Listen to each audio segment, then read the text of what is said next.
স্বাগত নিউজ 24 সংবাদে আপনাদের সাথে আছি আমরা দুজন, আমি সোহাগ বক্স এবং আমি নাফিসা হক। দর্শক দেখছিলেন সংবাদ শিরোনামগুলো।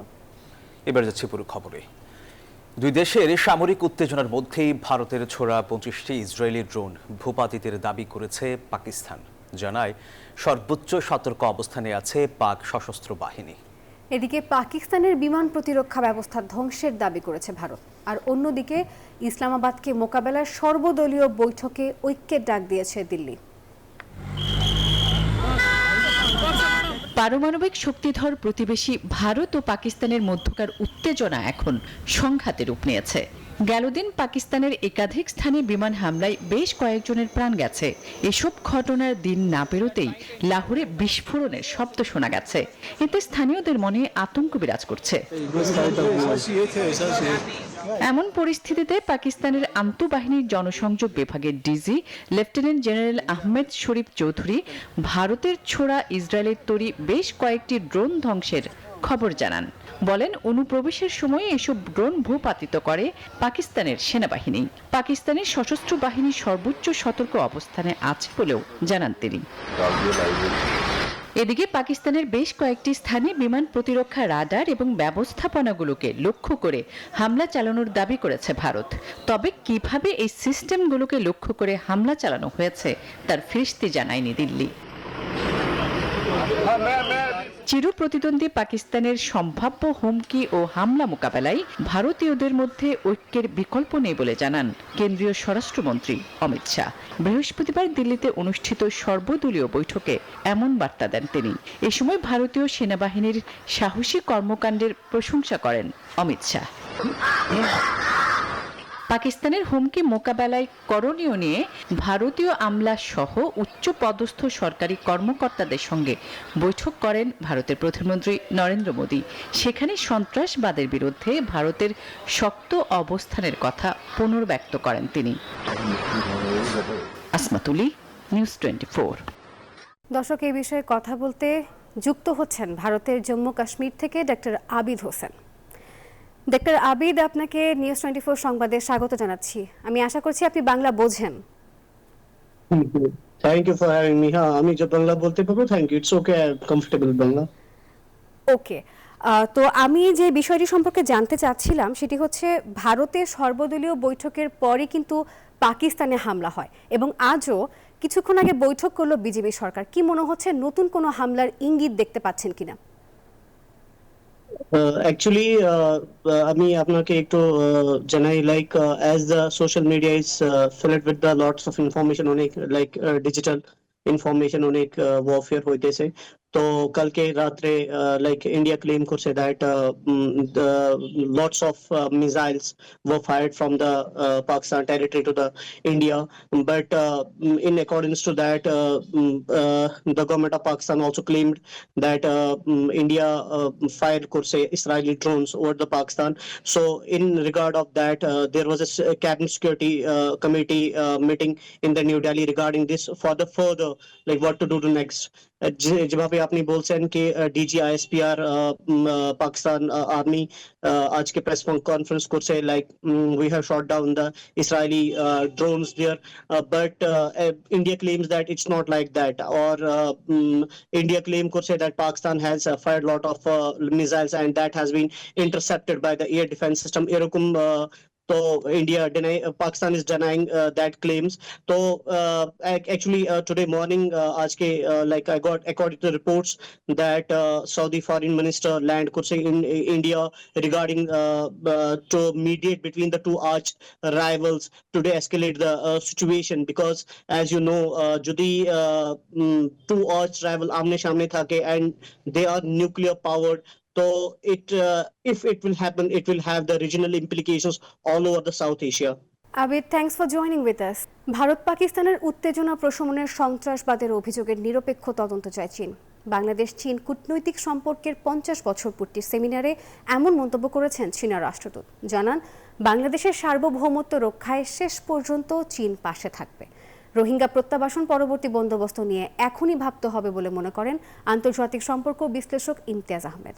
দর্শক, এই নিয়ে বিস্তারিত জানাচ্ছেন প্রমা চৌধুরী। কাশ্মীর নিয়ে ভারত পাকিস্তান উত্তেজনায় শঙ্কার মেঘ ছড়াচ্ছে প্রতিবেশী দেশগুলোর আকাশেও। পারমাণবিক শক্তিধর দুই দেশের বড় ধরনের পদক্ষেপ কতটা বিপদ ডাকতে পারে আঞ্চলিক নিরাপত্তায় তা নিয়ে চিন্তিত গোটা এশিয়া।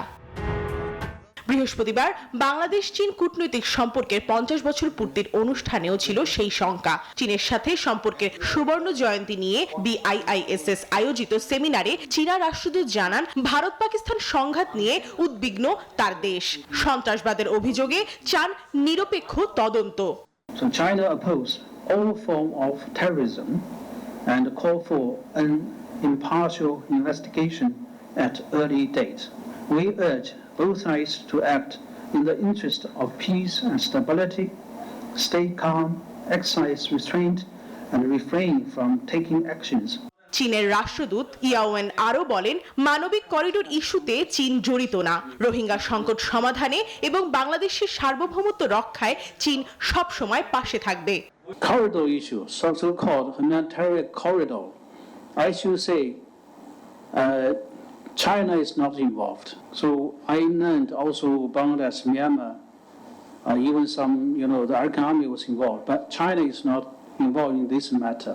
সেমিনারে আন্তর্জাতিক সম্পর্ক বিশ্লেষক ডক্টর ইমতিয়াজ আহমেদ বলেন, রোহিঙ্গা প্রত্যাবাসন একটি জটিল বিষয়, তবে এর পরবর্তী পদক্ষেপ নিয়ে এখনই ভাবতে হবে।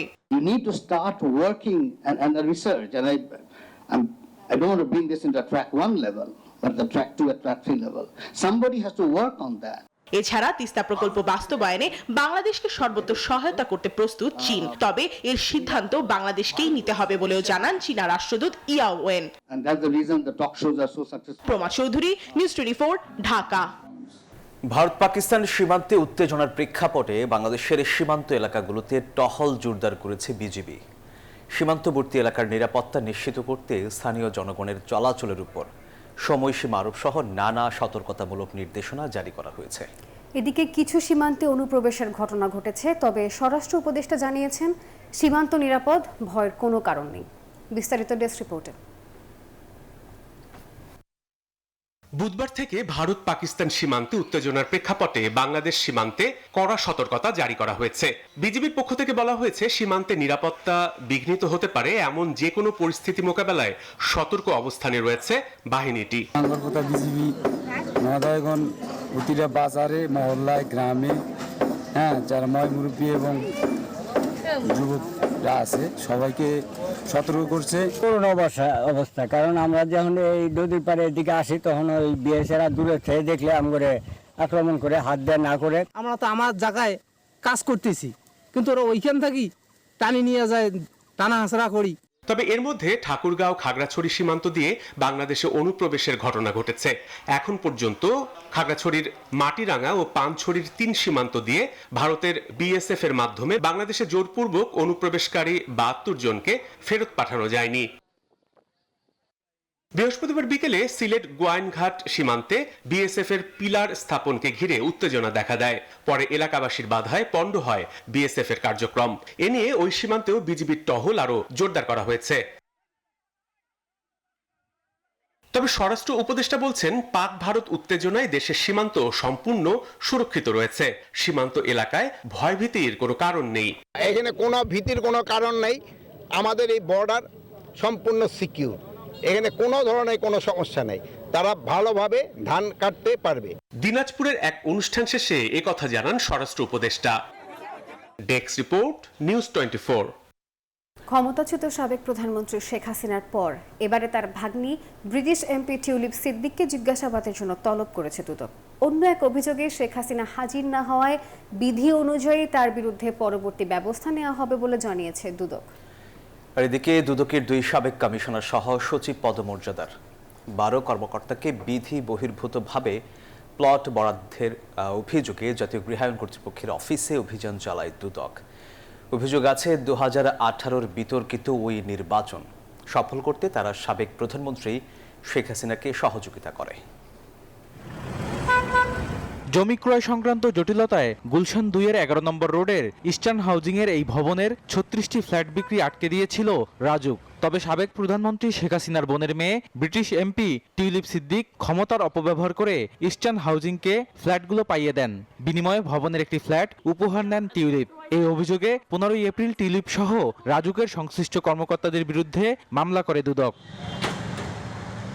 মামলার তদন্তে আগামী 14 মে সংশ্লিষ্টদের তলব করে চিঠি দিয়েছে দুদক। রিজওয়ানা সিদ্দিক ওরফে টিউলিপ সিদ্দিকের নামে বিগত কয়েকদিন আগে একটা মামলা হয়েছে।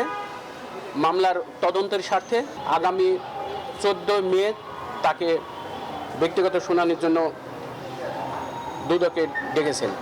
এদিকে বিমানবন্দর উন্নয়নের নামে হাজার কোটি টাকা লোপাটের অভিযোগ খতিয়ে দেখতে দুদকে বৃহস্পতিবার সাবেক প্রধানমন্ত্রী শেখ হাসিনাকে জিজ্ঞাসাবাদের দিন ধার্য ছিল।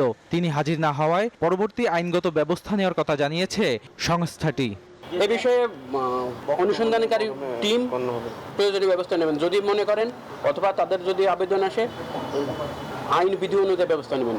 অন্যদিকে শেখ হাসিনার বিশেষ আস্থাভাজন 12 সরকারি কর্মকর্তার নামে 14 তলা ভবন বরাদ্দে অনিয়মের অভিযোগ খতিয়ে দেখতে বৃহস্পতিবার জাতীয় গৃহায়ণ কর্তৃপক্ষের অফিসে অভিযানে যায় দুদক। 12 জন বিশেষ ব্যক্তিকে প্লট বরাদ্দ দেওয়া হয়েছে, তার মধ্যে সরকারি কোটা, জেলা প্রশাসন কোটা এবং সংরক্ষিত কোটা নির্ধারণ করা ছিল। নীতিমালা আছে, আইন আছে, বিধিমালা আছে, সেটা অনুযায়ী আসলে বরাদ্দগুলো হয়েছে কিনা সেই সংক্রান্ত রেকর্ডপত্র ওনারা আমাদেরকে সরবরাহ করেছেন, সেগুলো আমরা অ্যানালিসিস করব। গৃহায়ণ কর্তৃপক্ষ জানিয়েছে বরাদ্দে অসঙ্গতি আছে কিনা তা খুঁজে দেখা হচ্ছে। আমাদের এন্ড থেকে যদি দেখি যে প্রসেস মেনটেন করার ক্ষেত্রে কোনো ব্যত্যয় হয়েছে, সেটা তো আমরা যে কোনো সময় সংশোধন করতে পারি। তবে নীতিগত এটা সিদ্ধান্ত যদি উপর থেকে হয় তখন আবার কার্যক্রম নিতে হবে সেই নির্দেশনার প্রেক্ষিতে। এদিন অবৈধ সম্পদ অর্জনের অভিযোগে দুদকে জিজ্ঞাসাবাদ করা হয় বিজিবির সাবেক মহাপরিচালক অবসরপ্রাপ্ত মেজর জেনারেল সাফিনুল ইসলাম ও তার স্ত্রী সোমা ইসলামকে। বদরুল আলম শাওন, নিউজ 24, ঢাকা। অনির্বাচিতদের দিয়ে দীর্ঘ সময় দেশ চলতে পারে না বলে মন্তব্য করেছেন বিএনপি মহাসচিব মির্জা ফখরুল ইসলাম আলমগীর। বলেন, ফ্যাসিবাদী আমলারা এখনও দেশ চালানোয় সবচেয়ে অনিশ্চিত সময় পার করছে বাংলাদেশ। সুপ্রিম কোর্ট মিলনায়তনে একই অনুষ্ঠানে বিএনপি নেতা সালাউদ্দিন আহমেদ বলেছেন, বিচার বিভাগের স্বাধীনতা নিশ্চিত করার আগেই ফ্যাসিবাদের দোসর বিচারপতিদের অপসারণ করতে হবে। সাইফুল ইসলামের রিপোর্ট। সাবেক অ্যাটর্নি জেনারেল ও বিএনপি চেয়ারপারসনের উপদেষ্টা প্রয়াত এজে মোহাম্মদ আলীর প্রথম মৃত্যুবার্ষিকী উপলক্ষে সুপ্রিম কোর্ট মিলনায়তনে আলোচনা সভা ও দোয়া মাহফিলের আয়োজন করে জাতীয়তাবাদী আইনজীবী ফোরাম। এতে বক্তারা তার কর্মময় জীবনের নানা দিক তুলে ধরেন। আমি যখন এই বারে জয়েন করেছি তখন থেকে আমার খুব ভালো সময়। এ সময় বিচার বিভাগের স্বাধীনতা নিশ্চিন্তে ফ্যাসিবাদের দোসর বিচারকদের হাইকোর্ট থেকে অপসারণের দাবি জানান বিএনপির স্থায়ী কমিটির সদস্য সালাউদ্দিন আহমেদ। যে তালিকাটা আমাদের কাছে আছে তাতে 30 জনের মতো ফ্যাসিস্টদের দোসর এখনো বসে আছে, যারা অনেকেই ছাত্রলীগের প্রেসিডেন্ট সেক্রেটারি ছিল এবং যারা প্রত্যক্ষভাবে জাজমেন্টের মধ্য দিয়ে হাইকোর্টে এই ফ্যাসিস্ট আওয়ামী সরকারের কর্মসূচি বাস্তবায়ন করেছে। ফ্যাসিস্টদের দোসর সেই 30-32 জন যারা হাইকোর্টে বসে আছে তাদেরকে অপসারণ করতে হবে, তারা যেন সেই ইন্ডিপেন্ডেন্সের সুবিধাটা না পায়। বিএনপি মহাসচিব মির্জা ফখরুল ইসলাম আলমগীর বলেন, সংস্কারের কথা বলে নির্বাচন পিছিয়ে দেওয়ার চেষ্টা করছে কেউ কেউ। অনির্দিষ্টকালের জন্য অন্তর্বর্তী সরকার দেশ চালাতে পারে না বলেও মন্তব্য করেন তিনি। আমরা তো সংস্কার চেয়েছি সবসময়, এবং অনেকে বলছে যে আগে সংস্কার হবে তারপরে নির্বাচন। তো সংস্কার তো একটা চলমান প্রক্রিয়া। সংস্কার কোনটা হতে হতে আপনার 5 বছর 10 বছরও লাগতে পারে, এটা তো চলমান। তাহলে নির্বাচন 10 বছর হবে না। আর এই 10 বছর কি ওই ফ্যাসিবাদী আমলাদের হাতে দেশ চলবে? এখন তো আমরা ফ্যাসিবাদী আমলাদের দ্বারাই পরিচালিত হচ্ছি। সেক্রেটারিয়েটে আমলারা 90% আপনার ফ্যাসিবাদের দোষর। এদিকে নয়াপল্টনে দলের কেন্দ্রীয় কার্যালয়ে সংবাদ সম্মেলনে বিএনপির সিনিয়র যুগ্ম মহাসচিব রুহুল কবির রিজভী জানান, চলতি মাসের 15 তারিখ থেকে নতুন সদস্য সংগ্রহ করবে বিএনপি। আমাদের দলের এই মুহূর্তে কত লোক আগ্রহী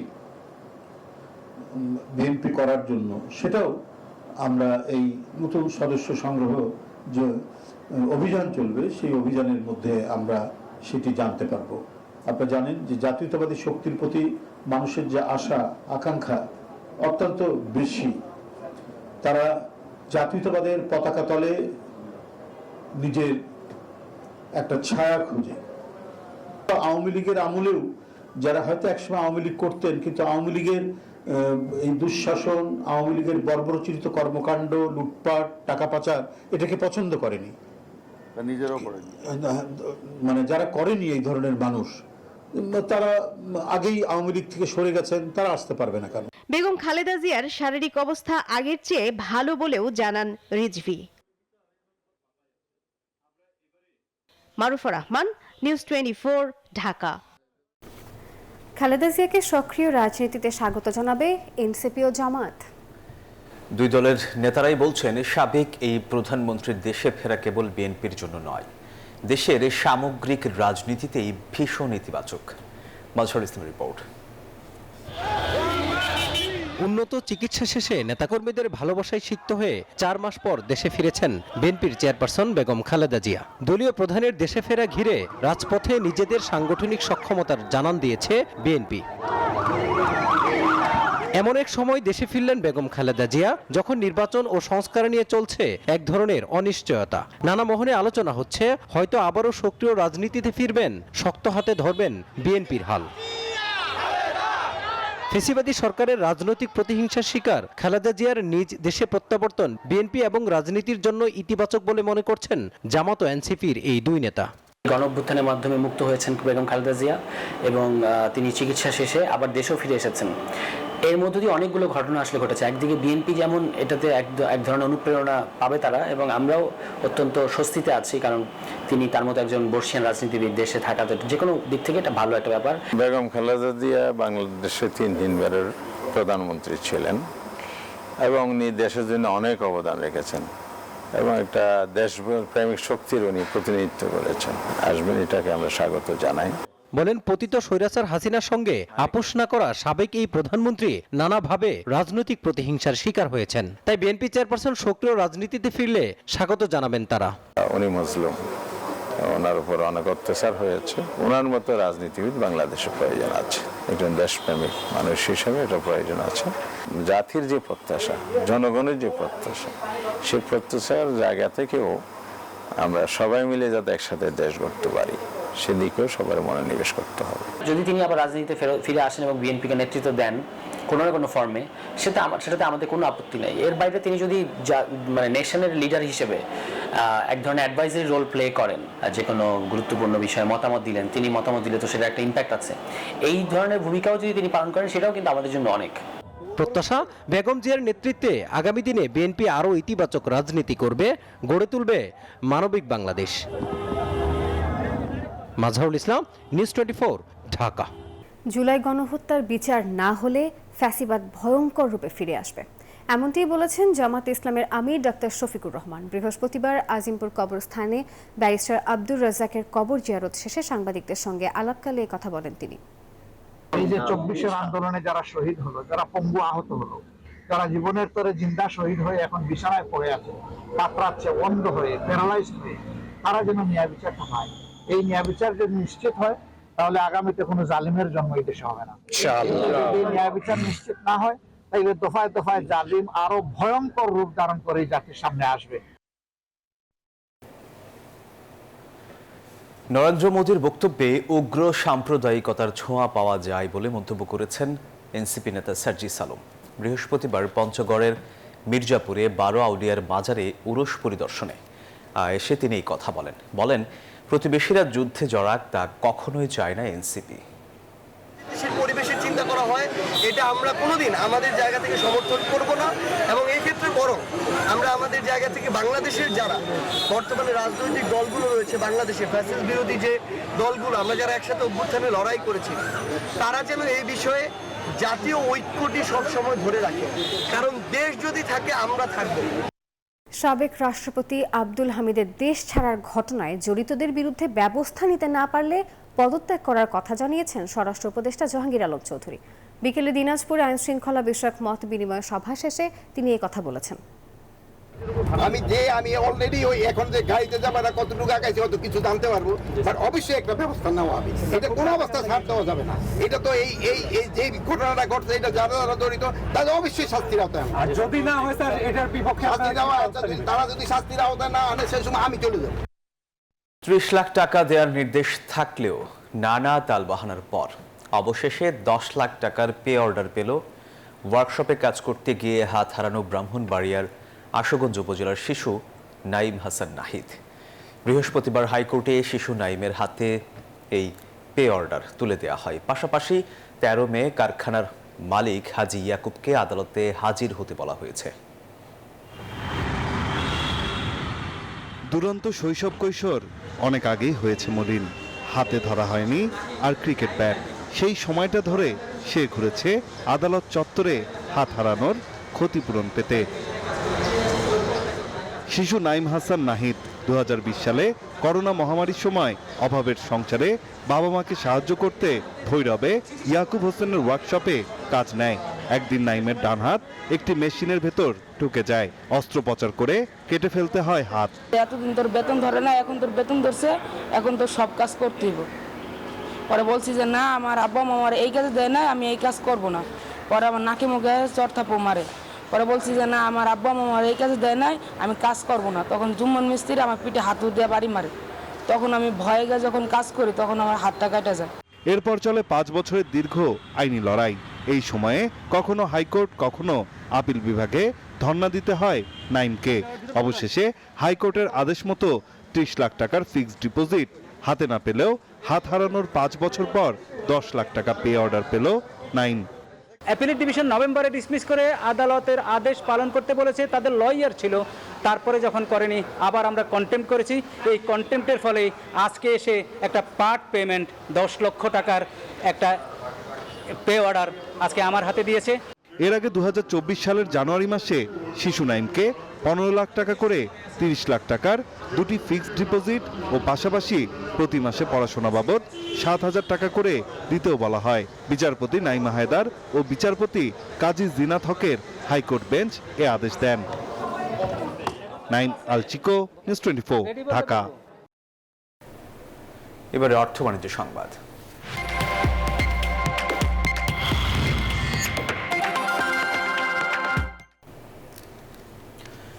মূল্যস্ফীতির হার 4 থেকে 5% নামিয়ে আনা সম্ভব, আর টাকা ছাপিয়ে আর কোনো ব্যাংকে সহায়তা করা হবে না। ব্যাংকার এসএমই নারী উদ্যোক্তা সমাবেশে কথা বলেন বাংলাদেশ ব্যাংকের গভর্নর। মুদ্রাস্ফীতি পরিস্থিতি উন্নতির দিকে বলেও জানিয়েছেন তিনি। নারী উদ্যোক্তাদের অংশগ্রহণ, এসএমই খাতের উন্নয়ন, এই স্লোগানকে সামনে রেখে রাজধানীর বাংলা একাডেমি প্রাঙ্গণে শুরু হয়েছে 4 দিনব্যাপী ব্যাংকার এসএমই নারী উদ্যোক্তা মেলা। নারীদের অর্থনৈতিকভাবে স্বাবলম্বী করতে প্রয়োজনীয় নির্দেশনা এবং প্রশিক্ষণ দেওয়া হবে এই আয়োজনে, যেখানে 68টি স্টলে পণ্য প্রদর্শন করছে নারী উদ্যোক্তারা। আমার প্রতিষ্ঠানে এখন 50-60 জন নারী কর্মী কাজ করে। এর মধ্যে স্লিপার, বিড়ালের বাসা, আউটিং ব্যাগ, কুকুরের খেলনা বেলজিয়াম এবং জার্মানিতে রপ্তানি হয়। গ্রিন ইকোনমিক্যাল প্রোডাক্টসগুলো আনা হয়েছে ধামরাই জোন এবং ঢাকা জোন থেকে। প্রত্যন্ত গ্রাম এলাকার যে আপারা আছেন তারা তাদের প্রোডাক্টগুলো আমাদের মাধ্যমে প্রমোশনগুলো করানো হচ্ছে। মেলার উদ্বোধন করে বাংলাদেশ ব্যাংকের গভর্নর বলেন, নারী উদ্যোক্তাদের ঋণ বিতরণে ঝুঁকি কম, তাই তাদের আরও বেশি ঋণ দিতে হবে। সেই সাথে প্রত্যন্ত অঞ্চলে মানুষদের আর্থিক খাত সম্পর্কে সচেতন করতে হবে ব্যাংকগুলোকে। নারী উদ্যোক্তাদের লোন লস কম। ইনফ্লেশনকে যদি আমি 5 বা তার নিচে নামিয়ে আনতে পারি, আমি অবশ্যই আমি 7-8% ইন্টারেস্ট এমনি দিতে পারবো। আমার কোনো ইন্টারভেনশন করতে হবে না, মার্কেট বেসড করতে পারবে। এই জায়গাগুলোতে আমাদেরকে কাজ করতে হবে অ্যাজ এ গভর্নমেন্ট। গভর্নর বলেন, সরকারের নানা উদ্যোগের ফলে মুদ্রাস্ফীতি কমে আসবে, তা আরও সহনীয় পর্যায়ে নামিয়ে আনতে কাজ করছে সরকার। আমি আশাবাদী আমরা যদি চেষ্টা করি, কনসিস্টেন্সি রাখি পলিসিতে, 5%, 4% ইনফ্লেশন নামিয়ে নেওয়া নাথিং ইম্পসিবল। সেই লক্ষ্যে যদি আমরা কাজ করি, ইন্টারেস্ট রেট স্ট্রাকচারকে আমরা কোলাপস করে দিতে পারবো, এবং সেটাই হবে সবার জন্য গ্রহণযোগ্য সলিউশন। এ সময় ক্ষুদ্র ও মাঝারি উদ্যোক্তাদের ঋণ বিষয়ক তথ্য প্রাপ্তি সহজ করতে একটি এসএমই পোর্টাল উদ্বোধন করেন কেন্দ্রীয় ব্যাংকের গভর্নর। উদ্যোক্তারা জানান, মেলার শেষ দিনে 6 নারী উদ্যোক্তাকে বিশেষ সম্মাননা দেওয়া হবে। মিনা ফেরদাউস, নিউজ 24, ঢাকা। চট্টগ্রাম বন্দরের লালদিয়ার চরে $800 মিলিয়ন বিনিয়োগ করবে নেদারল্যান্ডসের কোম্পানি এপি মুলার মার্কস, জানালেন বিডার নির্বাহী চেয়ারম্যান আশিক চৌধুরী। যেটা ওনাদের অ্যাসেসমেন্ট সেটা হচ্ছে যে এখানে এই পোর্টটা করতে এটা একটা obviously state of the art এবং গ্রিন একটা পোর্ট হবে, এবং এই গ্রিন পোর্টটা করতে ওনাদের রাফলি $800 মিলিয়ন মতো লাগবে। এই পুরাটাই এফডিআই হিসেবে বাংলাদেশে আসবে, এখানে কিন্তু সরকার কোনো $1 টাকাও দিচ্ছে না, এবং পুরাটাই ওনারা বিদেশ থেকে ফরেন ডিরেক্ট ইনভেস্টমেন্ট হিসেবে আনবে। দর্শক, এই ছিল সংবাদে। ধন্যবাদ সবাইকে।